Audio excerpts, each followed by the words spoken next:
Good afternoon, everyone. May I get your attention? Thank you for coming. Thank you for being here today, and I hope you've been enjoying the different workshops we have with all of you. And my name is Carmen Hurtado. I'm the academic coordinator at the Pacific Language Center. I'm here to present Mr. Lindsay Clandfield in this semi-plenary session. And he's going to develop the topic, critical thinking in action.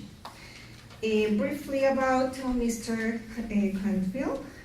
Lindsay Clandfield is an award-winning writer, teacher trainer, and international speaker in the field of ELT. He's the main author of the adult course Global, which is the series we use here at the Language Center, and the series editor of Delta Teacher Development Books. He has also co-written various methodology books for teachers, and now we have the pleasure to have with all of us here, and I'm sure we're going to enjoy this afternoon, this amazing talk. Please, let's give him a big round of applause.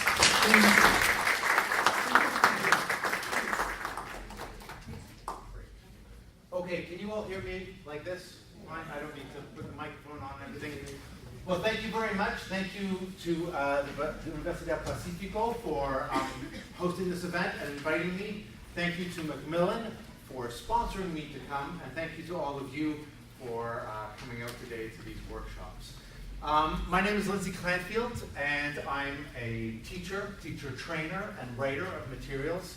I'm from Canada, but I currently live in Spain, where I arrived just a couple of days ago from Spain. I'm also, this is not my first time in Peru. I think this is the fourth time that I've been here, so it's very nice to be back again. Today, I wanted to start by, what we're going to do today is do a bit of theoretical looking at critical thinking, the way it is being interpreted in education and in language education in different parts of the world. There seem to be different interpretations of what critical thinking could mean and what direction it could go. We'll do that for a little bit, but then the majority of this talk will be activities that hopefully you can do in class that draw on some of these interpretations of what critical thinking might be. Okay, does that sound okay to you? Okay, of course it does. If it doesn't sound okay, too bad. That is what you're getting. I don't have anything else today with me.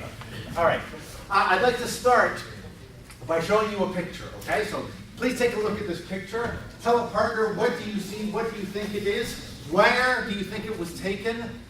What is the context of this picture? So tell a partner. I'll give you a second or two to show that.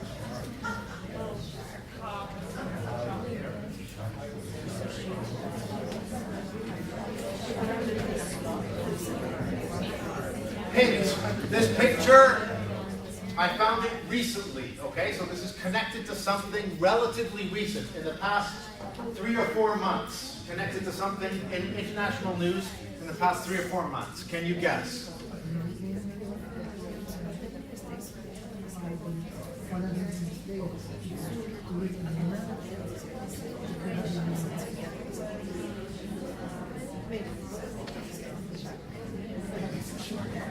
Okay.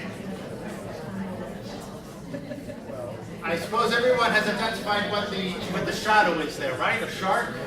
Yes? Where do people think this photo was? What's the context? Sorry? In the Caribbean. Okay? Anyone else? In Texas. Anyone else? There's a flag, okay, yeah. So there's a car, it looks like a car was right there, right? Or a van, yeah? Okay. Maybe it's a dam. All right, I'm going to show you now a news clip. Apologies, this is one of the only news clips I found that talked about this photo, but then we're going to come to the second afterwards. It's a news clip from a channel that I don't like, but it's interesting because they talked about this clip here. Okay, just a moment. I've seen some amazing things out there just looking at television over the weekend. Alligators on people's back doorsteps. I saw a shark on a highway swimming in the water. Like Sharknado. I saw a hawk sitting in someone's taxi cab. Greg and I were saying, the president was using the term biblical. Well, there's some really weird biblical things that are going on down there in Houston. I can't even imagine how I would be experiencing that as a guy from the Northeast, but I think Texas has it figured out. Okay, so you were right. It was apparently from Texas, but this is only one part of the story. This story ran on certain news channels, the idea that there was a shark in the water off the highways of Texas from the hurricane, and then very quickly was outed as a hoax story, a fake news story that had been circulating around in the United States since Katrina. The same photo had been used when there had been hurricanes in Katrina, and now with the social media was so much bigger that somebody had been hoaxing to wait for the news to see would they pick up a picture and run with it as if it was a real story. So this was a classic example of how fake news kind of got started and started moving around.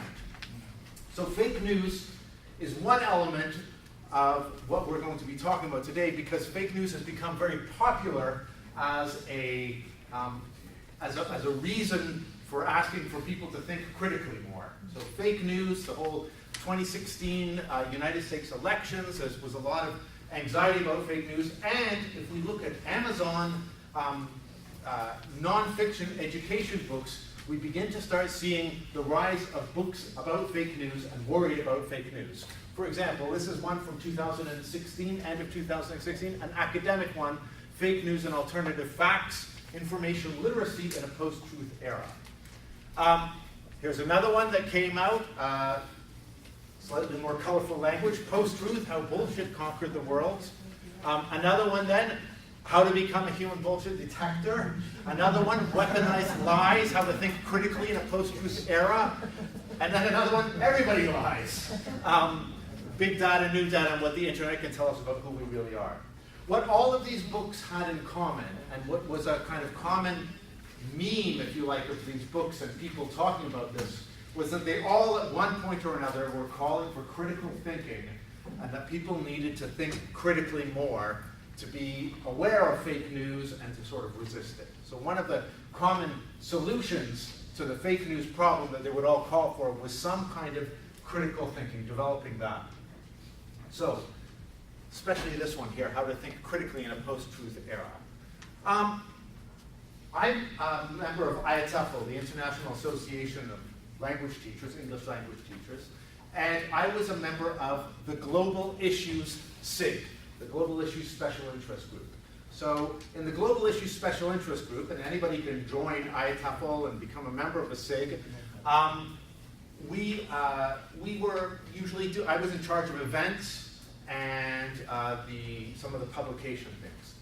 And we had a very interesting discussion once. We had a meeting 2 years ago, I think, where the coordinator of the SIG said, I want us to change our name.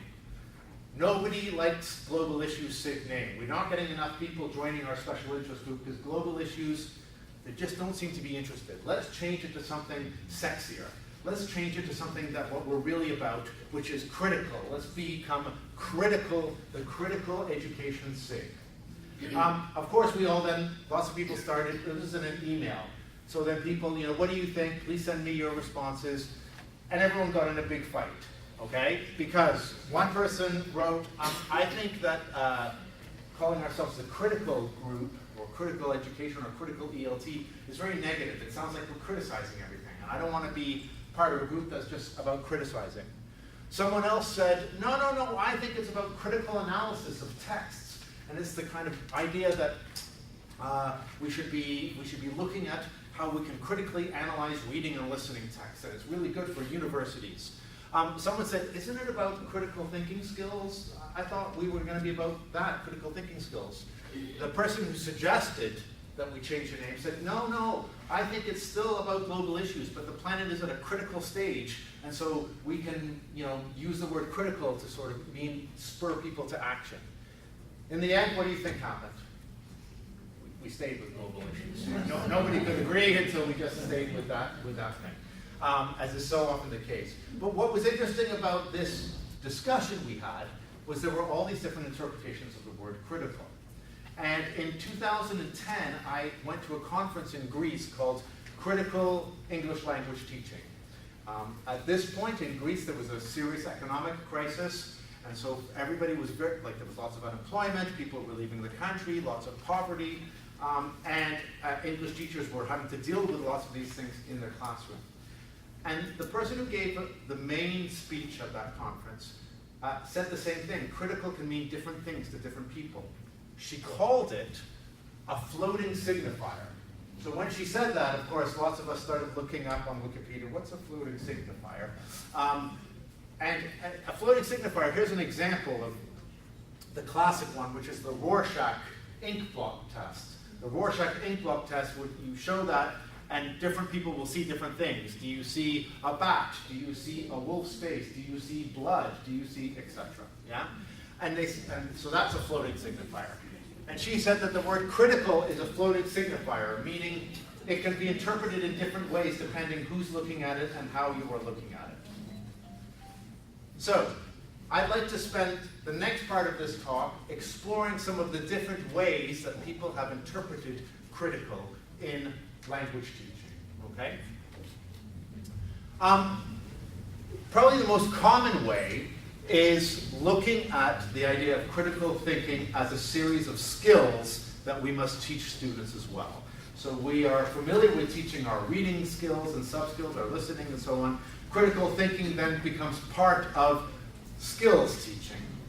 And often, I mean, even then there are different sort of lists of what the critical thinking skills are, but sometimes they're divided into the lots and the hots.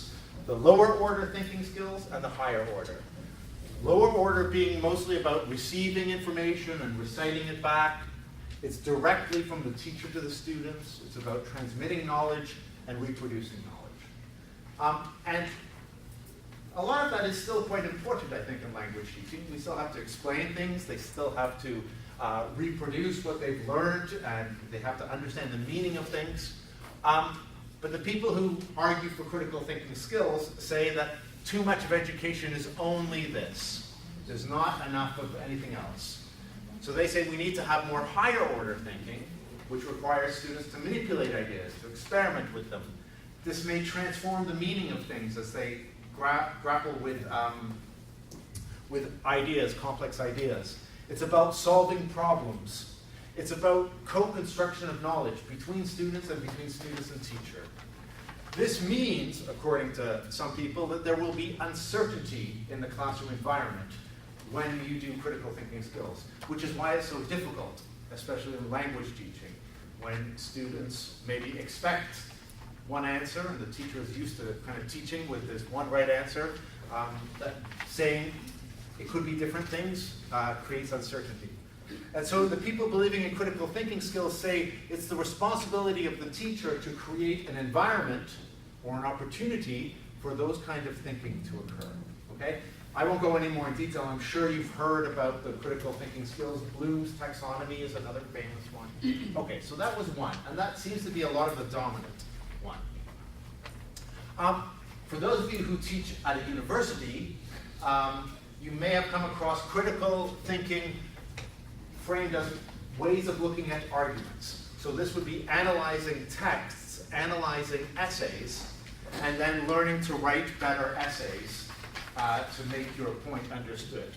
So here's a classic example of a very famous book in England, English universities, called Critical Thinking Skills, Developing Effective Analysis and Argument. So this is connected to the other one, but it's more focused on the argument. And the kind of skills or the kind of things that they say for critical thinking there would be able to identify arguments, evaluating the evidence, seeing if there's alternative points of view, looking at things like false assumptions or reading between the lines, looking at techniques that are used to make positions seem more favorable. So looking how writers will use certain techniques or speakers will use certain techniques to make their argument sound more believable, even if it isn't. And then finally, I think a lot of the aim of this kind of critical thinking is to lead students to then write an essay or do a piece of academic work in which they can present a point of view in a clear, well-reasoned, and structured way. Okay? Have you encountered this kind of critical thinking? If you could, yes. So this is about essay writing a lot of the time, or reading academic papers and then being able to critique them. So those are two. The hots and the lots. the critical thinking and the argument. Then there's another whole area where critical comes in, and this is sometimes called critical literacy. It may have other names.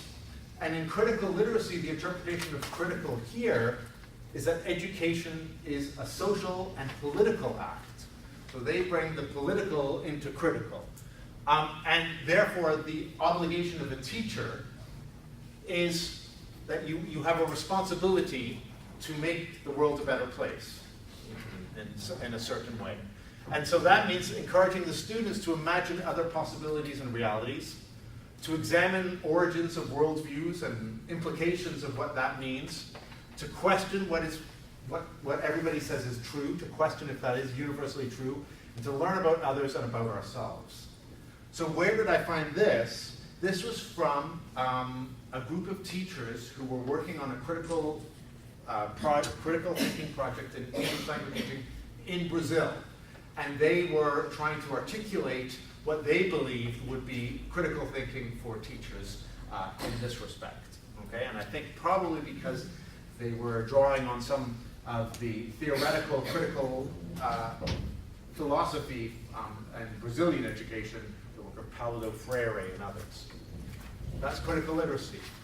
So, what I'd like to do now, I've been kind of just talking and talking here, that's the end of the theoretical part, where I've looked at different ways that we can interpret critical. I'd like to now look at what this means for us as language teachers and look at activities that we could do.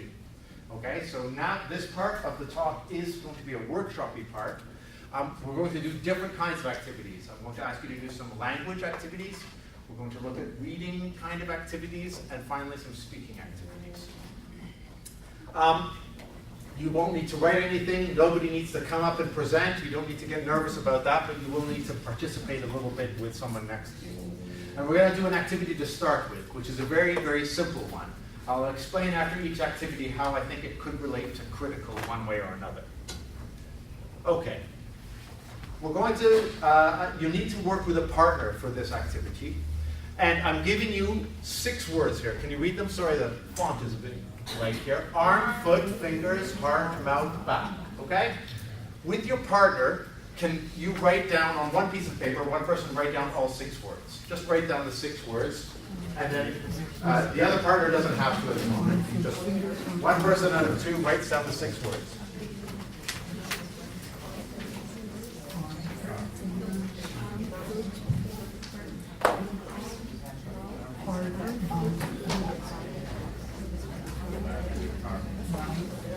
Okay, so your activity begins now.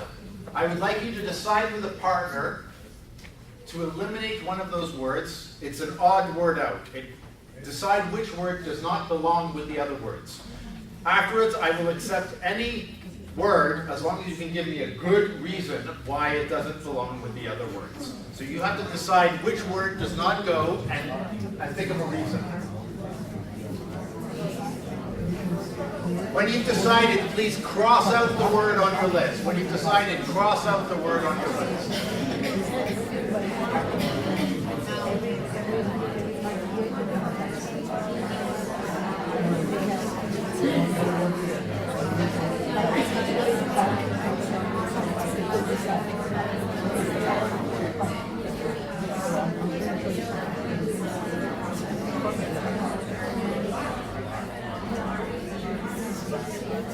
Okay, can someone tell me a word that they crossed out?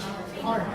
Heart, why? Okay, just a moment here, we have a word crossed out, heart. Why did you cross out heart? Because it's the only part of your body that you cannot touch. The only part of body that you cannot touch. It's in the inner part. Unless you're a heart surgeon. Yeah, unless you're a heart surgeon. Okay, we'll accept that though. Okay, does someone have It's another not one? visible. Okay, it's not visible, it's on the inside. It could also be back, Back, why? because kind of the solid one, the others are flexible, movable, but back is like more solid. The others are flexible and movable, like heart as well. But the heart is moving. But The heart is moving, and the back, the others, it moves less than the others. it moves less than the other. I'm struggling a little bit, but let's accept that. Okay, yes, in the back here. Heart. Also, why? It's a muscle. The others are not a muscle. Okay.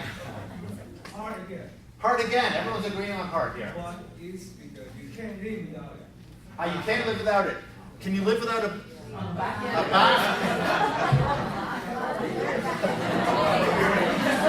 A broken back, maybe. Okay, one more over here. Yeah.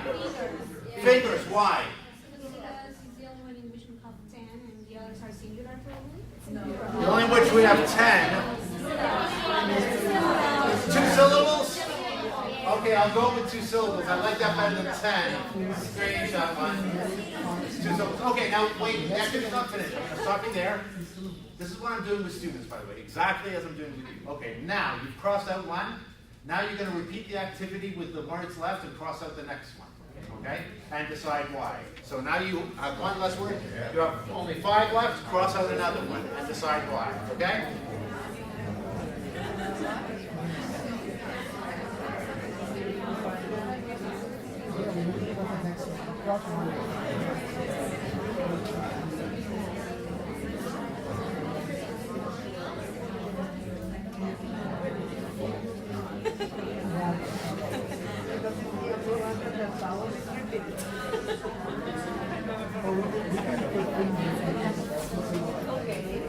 Okay.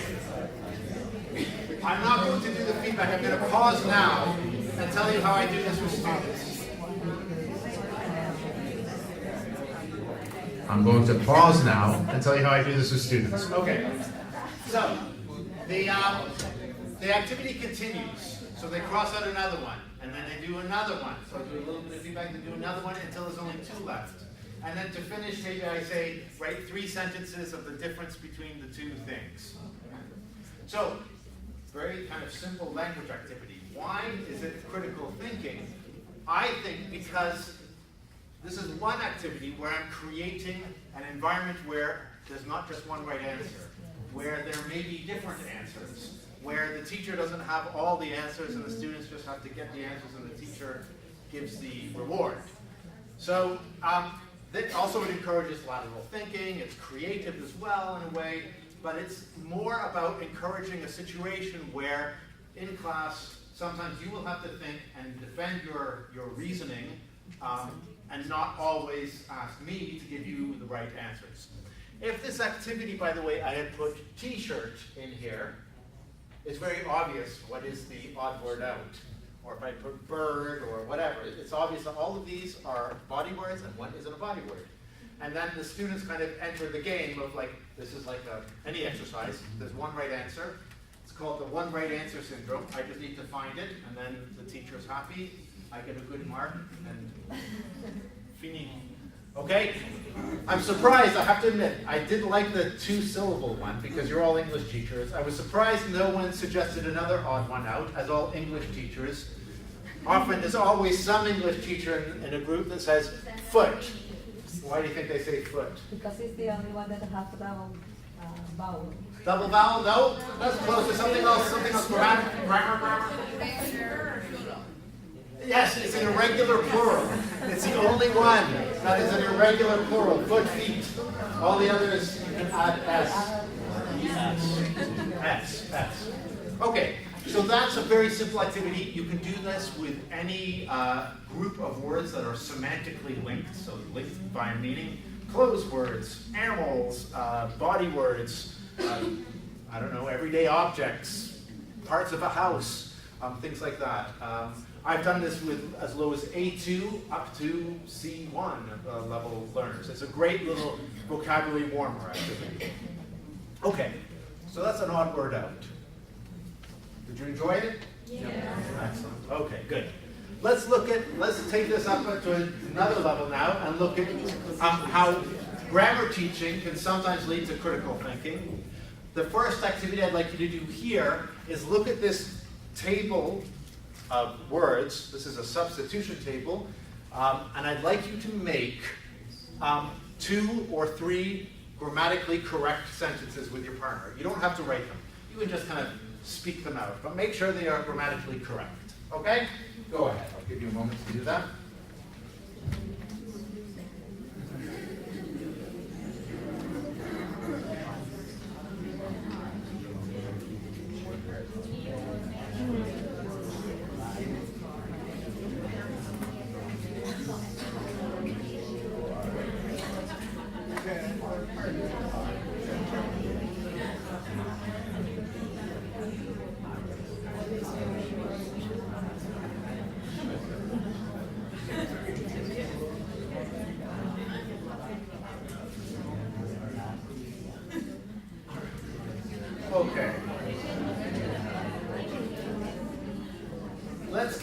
examples then. Someone call out a sentence, a grammatically correct sentence. Yes. You can make lots of money if you are smart. You can make lots of money if you are smart. Okay, grammatically correct. Another one? Yes. You can't have a good life. Your children can't have a good life as long as they are poor.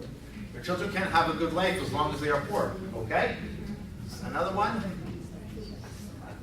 Okay, what I've started here is doing the grammar correction as a teacher, but in a non-critical way. I'm only listening for grammatical correctness. If you've noticed very quickly that the activity is kind of loaded, that you can make very interesting sentences. When I did this activity, when I wrote this activity and I did it more critically, I asked students to make 4 grammatically correct sentences. 2 which they agreed with in terms of their values, and 2 which they disagreed with in terms of their fundamental values. And so they would make ones that they thought were true, and ones that they then thought were silly or not true. So your children won't be happy unless they are beautiful, things like that. This was in the context of a lesson which was called The American Dream. I asked the students afterwards, we'd done that activity, I said, in these words, can you make a sentence which is the American dream? What was there? They'd done a bit of reading about the American dream. So what is a sentence here that is the American dream? Yes, I think so. Well, not I think so. That's what I've researched. Yes, it is. You can make lots of money if you work hard. Other variations is you can be anything you want if you work hard, if you just work hard enough. So the whole idea is if you work hard enough, good things will happen, and usually money. What they had done afterwards is they listened to different Americans saying whether or not they thought that this dream was true, and different opinions on it. Then the lesson ends with the students deciding is a national dream a good idea, like in a sentence, like equality for all, or you can make a lot. If you work hard, you will go far or make money. Is it a good idea? This was the discussion. And then, if it is a good idea, what would be a good sentence for a national dream? And that was kind of the outcome of the lesson. This was with B2 level learners. So here, from simple grammatical stuff, loading it with more meaning, critical meaning, we began exploring more ideas in that way. Here's another one. This one is also interesting. You can do this with a partner just very quickly. Go through, and I'd like you to make the text into the passive, changing the active underlined verbs into passive voice.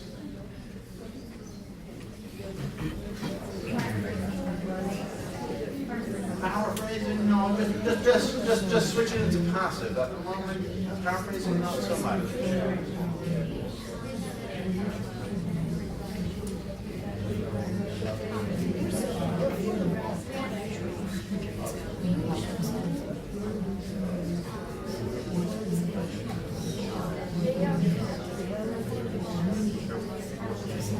Okay.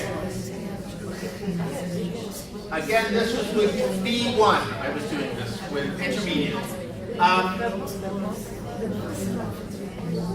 We're sorry, your photographs have been lost.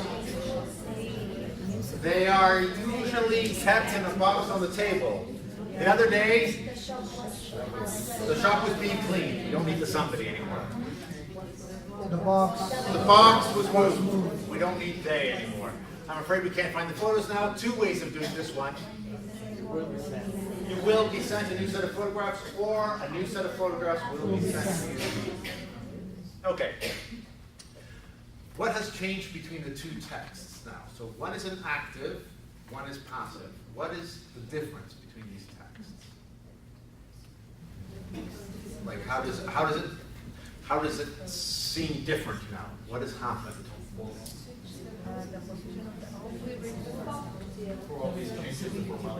It changes the formality, that's one thing, definitely. Switching the role, what were you meaning by that in a way? Subject and object, so grammatically, yes, we've changed that, but the sense, I'm getting more of the sense of like formality, Basically, the subject is now not the important issue or the part, but the result of it. And so what is that, how does that change how we interpret the text. Makes it more personal. More impersonal, yeah. Slightly more formal, more impersonal. And there's another thing that's happening with this text specifically. It's expressing importance to the, I mean, it's like the writer or the company is kind of, You're getting there. I mean, it was about avoiding responsibility. That's exactly what I was looking for. It is the avoidance of responsibility. Okay, so the passive, and it was interesting, when I was doing this, I thought, I've never taught the passive that one of the uses of the passive is to avoid responsibility. When we teach the passive, we often teach that the passive is used when we don't know who did the action, okay? Or when everybody knows who did the action and it's not necessary to say. So a man was arrested, we all know it's by the police. Or when we want to focus more on the action than on the person doing it, okay? Or when we don't know who did the action. But there's another use of the passive that we don't say, which is we do know who did the action, but we don't want to say who did the action because we did the action. And we don't want to take responsibility. Because usually the first time a student describes a picture, they say, I can see people, I can see a truck, maybe it is in a city, maybe it is in Singapore, if they read the corner there. Something like that. They don't do that much. So giving them a role gives them more ideas, but it also is making you look at things from someone else's perspective. What I did as a follow-up is I put on the board 3 columns where the same adjective could be a positive, negative, or neutral. So neutral, this is a busy street. A negative way of saying this would be a crowded street. Yeah? A positive way would be a bustling street or a vibrant street. Yeah. Same thing. You could say, things are, I don't know, cosmopolitan or overcrowded, or there's different ways. So like I can't remember some of the other words we had, but we were making adjectives, like positive adjectives to describe something, negative to describe it in the same way. Yeah. Also, the person who hates the city will then start saying, it looks very dangerous, there are no street lights, people get hit by cars. Did any of you say that it looked dangerous, you get hit by cars? Some students say, nobody says hello in these places, everyone is looking down, it's all dirty, etc. The person who is happy about it says it's exciting, you can go shopping, there's things to do. Variety. Yeah, variety, etc. So this kind of activity works with any photo that could be looked at a different way. So I do it with a city photo, or I take the small town photo and do it that way, or with a hot photo of a hot place and someone who loves hot weather, someone who hates hot weather, or of a cold place, etc., that kind of thing. And this was based on a series of workshops and a book. I can't remember what the title of the book was, but it was also using about images that were used to for like anti-racism workshops. So they would not do like cities, they would do something like a black family, and then like look at this from the perspective of this person. You are this person in this role, and this is what you think. How do you describe the photo? So they would do it in a much more political way, which you don't have to do. You could do the same kind of activity, accessing the same kind of stuff. So we're coming to the end here. The last point I want to finish with is that critical thinking itself hasn't been immune to criticism. So there are some criticisms of critical thinking. I wanted to share a couple with you, not to end on a downer, but some of the critical thinking criticisms. I think it's important for us as language teachers. Diane Ravitch, an American education historian, said that we ignored what matters most. She kind of says you can't think critically unless you know a lot of things already. So for example, for us as language teachers, it's harder to do lots of really good critical thinking with beginners. They don't have the English. They need to know stuff. And also they need to know stuff about life in general. So critical thinking for people that not accumulated a lot of knowledge is harder. So it involves comparing, contrasting, and synthesizing what one has learned. And a great deal of knowledge is necessary before one can begin to reflect on its meaning and look for alternative explanations. So she was warning about American high schools rushing into critical thinking before the students know enough to be able to think critically. So that's an interesting one. Another one is that lots of times people talk about critical thinking, and if people just know the facts and know the real story, then they will come to the right conclusion. And this has been, for example, global warming or gun violence or things like this in the States has been studied, and they've come to an alarming conclusion of a possible thing that sometimes happens called the backfire effect, which is also amplified by the internet. The misconception is that when your beliefs, if you believe something and you are challenged with facts, you alter your opinions to now believe the new thing. So if someone says, what you believe is wrong, and here are the facts, here's why, there's a perception that that will make you change your opinion. But in fact, they say in some cases you get the backfire effect. When your deepest convictions are challenged by contradictory evidence, your beliefs get stronger. And so I think that's another thing to be aware of with critical thinking, is that sometimes challenging people's strongly held beliefs with facts makes them stronger in their beliefs, even if they are, we think, wrong. Living as an English person in Europe, as a British, I have a British passport and I live in Europe. This is exactly what happened with Brexit. That people were confronted with facts. It's not going to, and well, not exactly. I mean, there's lots of things that contributed to Brexit.